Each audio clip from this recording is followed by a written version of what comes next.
Le café était bondé ce matin-là, à tel point qu'il était presque impossible de trouver une chaise libre. L'air embaumait le parfum du pain frais et du café coûteux, tandis que le brouhaha des voix flottait comme un tapis chaud au-dessus des tables. Lui, un homme d'une trentaine d'années aux yeux calmes, fidèle à son habitude de choisir toujours la même place près de la fenêtre, soupira doucement. En général, il appréciait cette routine. Elle lui donnait l'impression d'avoir un semblant de contrôle sur sa vie. Mais ce jour-là, tout allait changer. En levant les yeux, il la vit, une jeune femme tenant la main d'une petite fille. Son regard semblait chercher quelque chose, presque désespéré, tandis qu'elle scrutait la salle à la recherche d'un siège libre.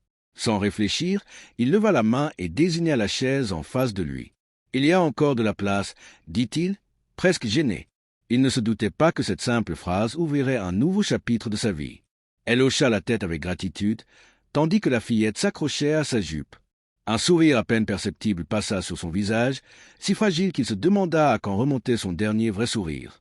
Il ignorait encore que cette femme portait un secret plus grand que tout ce qu'il avait connu. Un secret qui allait bouleverser son cœur et sa compréhension de la richesse pour toujours. Elle s'appelait Élodie, mais elle se présentait souvent simplement comme Élo. Peut-être parce que ce nom plus court suscitait moins de questions, moins d'histoires qu'on pourrait vouloir lui arracher. Elle ne semblait pas posséder quoi que ce soit d'exceptionnel. Son manteau était simple, ses cheveux rassemblés en un chignon lâche, son visage calme et aimable, mais marqué par une fatigue que même le meilleur maquillage ne pouvait dissimuler. À ses côtés se tenait sa fille, une petite blonde d'environ 5 ans, qui fixait avec de grands yeux les guirlandes lumineuses scintillant au comptoir. On voyait immédiatement à quel point elles étaient liées, combien elles s'aimaient. Élodie sentait les regards des autres clients. Certains ne lui prêtaient aucune attention. D'autres se demandaient ce qu'une jeune femme seule avec un enfant faisait dans un café rempli d'hommes d'affaires et d'étrangers bien habillés. Elle avait l'habitude qu'on ne voit en elle qu'une mère célibataire aux revenus modestes. Personne ne devinait à qui appartenait l'entreprise prospère dont le logo était discrètement caché sur son sac. Mais ce jour-là était différent. Ce jour-là, elle avait trouvé le courage de se mêler aux gens, sans garde du corps, sans prétexte, juste comme une femme aspirant à un moment de normalité. « Merci de nous avoir laissé nous asseoir », dit-elle doucement en aidant sa fille à retirer son écharpe. Sa voix était chaleureuse, mais prudente, comme si elle s'attendait à un rejet, bien qu'elle ait déjà pris place. Il balaya ses remerciements d'un geste, un peu embarrassé, comme s'il ne s'était pas attendu à ce qu'elle accepte son offre. « Pas de problème, vraiment. Il y a assez de place pour tout le monde. » En réalité, il était surpris de l'effet immédiat que sa présence produisait sur lui. La fillette l'observa avec curiosité, puis sourit soudainement, comme si elle avait découvert un secret qu'elle seule comprenait. Son sourire rendait tout plus lumineux, même ce gris matin de janvier dehors. « Vous venez souvent ici ?» demanda Élodie après un moment, pour briser le silence. Il hocha la tête, tournant sa tasse comme s'il y cherchait les mots justes. « Oui, j'aime cet endroit. On dirait un petit morceau de chez soi. » Il ne savait pas pourquoi il lui confiait cela. Peut-être parce qu'elle semblait pouvoir comprendre ce que c'était de manquer un foyer. Pendant un instant, elle le regarda, longuement, calmement. Puis elle baissa les yeux, un léger sourire teinté de tristesse, comme si elle connaissait précisément ce sentiment. Le serveur apporta un chocolat chaud pour la petite et 2 tasses de café fumante. En le remerciant, il remarqua que ses mains tremblaient légèrement, comme si elle portait un fardeau qu'elle ne révélerait jamais. « Comment s'appelle-t-elle » demanda-t-il doucement, désignant la fillette qui léchait joyeusement la crème de son chocolat. « Louise » répondit Élodie, et dans la sonorité de ce nom, il y avait plus d'amour que dans 100 explications. Il voulut lui demander si c'était difficile de tout gérer seul, si quelqu'un était là pour la soutenir quand c'était trop. Mais il se tut, sentant que ces questions pourraient la blesser. À la place, il parla de son travail dans une maison d'édition, des livres qui le tenaient éveillé la nuit. Elle l'écoutait attentivement, hochait la tête, riait parfois doucement, comme reconnaissante pour chaque mot qui n'avait rien à voir avec sa propre vie. À un moment, elle le regarda directement, avec une franchise qui le désarçonna presque. « Parfois, c'est agréable d'être juste une inconnue, » dit-elle, et ne comprit pas tout de suite ce qu'elle voulait dire. Mais au fond de son regard, il y avait un secret qui ne demandait qu'à être dévoilé. Et tandis qu'il continuait à parler, il ignorait encore l'ampleur de ce secret. Louise, pendant ce temps, avait fait du café son petit royaume. Elle faisait signe au serveur, souriait aux clients et racontait à sa mère, avec un sérieux d'enfant, des histoires que seuls les enfants peuvent inventer. Son rire clair était comme un contrepoids à la retenue silencieuse d'Élodie. À chaque fois qu'elle regardait sa fille, un sourire chaleureux illuminait son visage, comme si Louise était son encre dans un monde plein d'incertitudes. Il ne pouvait détacher son regard de la petite. Tant d'insouciance, tant de confiance. Cela touchait quelque chose en lui qu'il n'avait pas ressenti depuis longtemps. « Elle est incroyable », dit-il doucement, sans y réfléchir. Élodie hocha la tête. « Oui, elle est tout ce que j'ai. » Dans cette phrase, il n'y avait pas de plainte, juste une reconnaissance discrète. Pendant un instant, il s'imagina ce que serait une vie où l'amour serait la seule chose qui compte. Pas l'argent, pas le statut, pas la lutte constante pour la reconnaissance. Il ignorait qu'il était assis à côté d'une femme plus riche qu'il ne pourrait l'imaginer, et qui pourtant ne cherchait qu'un endroit où elle, sa fille, pouvait être elle-même.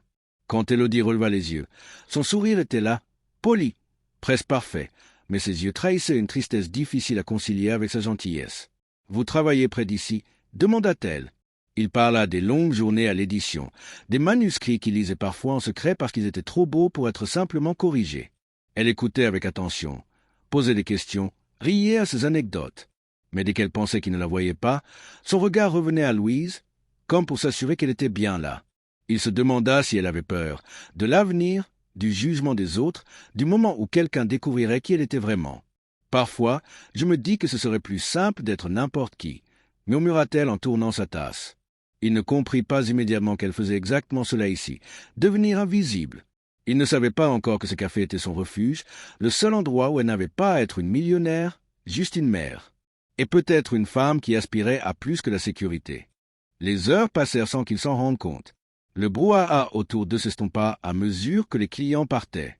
Eux restaient là, plongés dans une conversation qui semblait ne jamais vouloir s'arrêter. Louise s'était endormie sur ses genoux, la tête contre sa poitrine, comme s'il faisait déjà partie de son petit univers.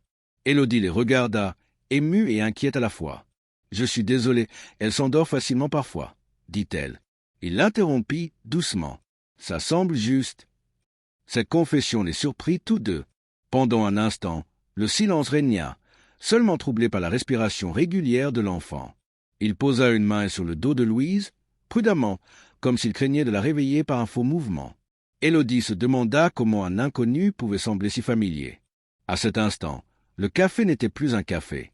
C'était un petit havre de paix où personne n'était riche ou pauvre, juste des êtres humains qui se trouvaient. « Vous avez de la famille ?» demanda-t-elle soudain, comme si elle avait besoin d'en savoir plus sur lui avant de s'abandonner davantage à cette confiance naissante. Il la regarda longuement avant de répondre. « Non, mes parents sont mortaux. Depuis, j'ai appris à être seul. » Sa voix était calme, mais ses yeux portaient la même solitude qu'elle connaissait si bien. « Je pensais que la richesse rendrait tout plus facile, » murmura-t-elle, presque pour elle-même. Mais parfois, c'est juste une autre forme de solitude. Il fronça les sourcils, ne comprenant pas pourquoi elle disait cela, mais il ne posa pas de questions, sentant qu'elle ne parlerait que lorsqu'elle serait prête. Leurs regards se croisèrent, pleins de questions silencieuses. Elle savait qu'elle devrait bientôt partir, que cet après-midi ne pouvait durer éternellement. Mais dans son cœur grandissait une pensée, aussi douce qu'une première mélodie. Peut-être n'était-ce pas un hasard qu'elle se soit assise à sa table ce jour-là. Le soleil avait disparu derrière les toits, mais il restait là, comme si l'obscurité leur offrait une protection. Le serveur ne passait plus que rarement, respectueux, silencieux. Élodie jouait avec la cuillère dans sa tasse, tandis que Louise dormait paisiblement.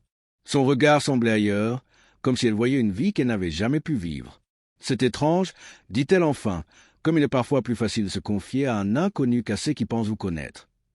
Il hocha la tête lentement. Peut-être parce qu'un inconnu n'attend rien. Pas de jugement, pas de pitié. Pendant un instant, elle parut soulagée qu'il comprenne si bien. Il ignorait toujours qu'elle possédait une fortune, que ce café modeste était le seul endroit où personne ne connaissait son histoire ou ne la devinait à son apparence.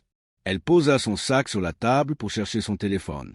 En ouvrant la fermeture, un monogramme doré scintilla, à peine visible, mais il le reconnut. Son cœur battit plus vite lorsqu'il comprit. Ce symbole appartenait à l'une des familles d'entrepreneurs les plus connues de la ville. Il se rappela un article sur une héritière discrète, toujours dans l'ombre. Élodie remarqua son regard et referma précipitamment son sac. Pendant un instant, elle se figea, comme si elle se demandait si elle devait tout expliquer. Puis elle baissa la tête, une chaleur rouge montant à ses joues. « C'est compliqué », murmura-t-elle sans lever les yeux. Il ne dit rien, mais au fond de lui, un nouvel émerveillement naissait, avec une question. Avait-il peut-être plus en commun qu'il ne l'avait jamais imaginé? Chaque mot qu'elle prononçait révélait davantage son désir de normalité, son effort pour se défaire du poids de son nom. ne serait-ce que pour quelques heures. Il se souvint l'avoir vue dans ce café auparavant, sans savoir qui elle était. Maintenant, elle semblait une reine incognito au milieu de la foule. « Pourquoi venez-vous ici » demanda-t-il doucement. « De tous les endroits, pourquoi ce café ?» Elle sourit tristement. « Parce qu'ici, personne ne me demande qui je suis. » Il comprit soudain qu'il fallait non seulement du courage pour vivre ainsi, mais aussi du renoncement. Tout avoir et pourtant devoir constamment lutter pour être simplement humaine. Son respect pour elle grandit, non pour son argent, mais pour la force qu'il lui fallait pour tracer son propre chemin dans un monde d'attente. Elle baissa les yeux sur Louise, toujours endormie. « Je n'ai jamais voulu ça, » murmura-t-elle. « Tout c'est d'héritage. Je voulais juste une vie normale, un foyer où l'amour compte plus que l'argent. » Ces mots résonnèrent en lui. Peut-être parce qu'il avait lui-même souvent pensé qu'il n'était rien d'exceptionnel, juste quelqu'un qui essayait, chaque jour, d'être un peu moins seul.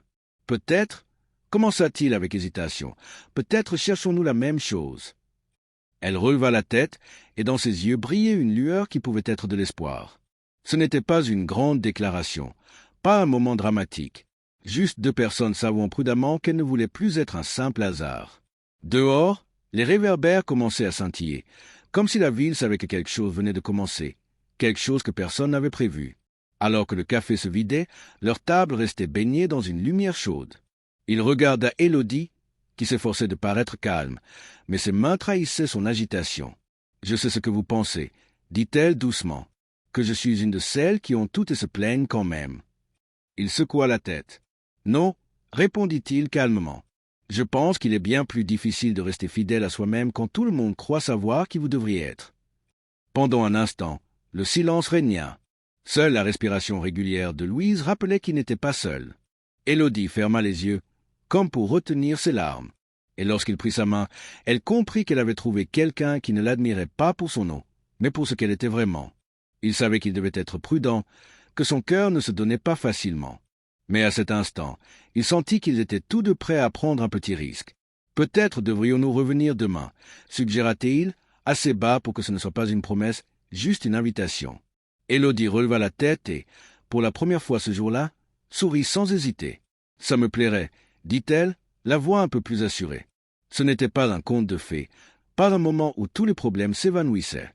Mais c'était réel, deux personnes se donnant un peu de confiance, et dans cet accord silencieux et sincère, il y avait plus de valeur que dans tout ce qu'elle possédait. Ils se levèrent finalement pour partir. Louise se réveilla, ensommeillée, et le regarda comme s'il faisait déjà partie de son monde. Élodie se baissa pour emmitoufler sa fille. Puis elle se redressa, inspira profondément et le regarda. « Merci » dit-elle simplement. Pas un mot de plus, pas d'explication. Mais dans ce regard, il y avait tout ce qu'elle ressentait. Il hocha la tête, car il savait qu'aucune phrase n'aurait pu exprimer ses gratitudes, que parfois, il suffit d'être là. Lorsqu'elle ferma la porte derrière elle, il resta un instant debout, la main sur la chaise où elle s'était assise, sentant qu'il avait trouvé ce jour-là quelque chose qu'il n'avait pas cherché. Dehors, il faisait froid et les lumières de la ville scintillaient comme mille promesses. Élodie prit la main de Louise, marchant lentement dans la nuit. Elle se retourna une dernière fois, regardant à travers la fenêtre où il se tenait, la regardant. Son cœur battait plus vite qu'il n'aurait dû. Peut-être était-ce fou de laisser autant de proximité en un seul après-midi. Peut-être était-ce exactement ce dont elle avait besoin. Elle ignorait ce que demain apporterait, s'il reviendrait, si elle oserait l'inviter à entrer dans son monde. Mais à cet instant, une seule chose comptait. Il était possible de rencontrer quelqu'un qui voyait qui l'on était et qui restait quand même.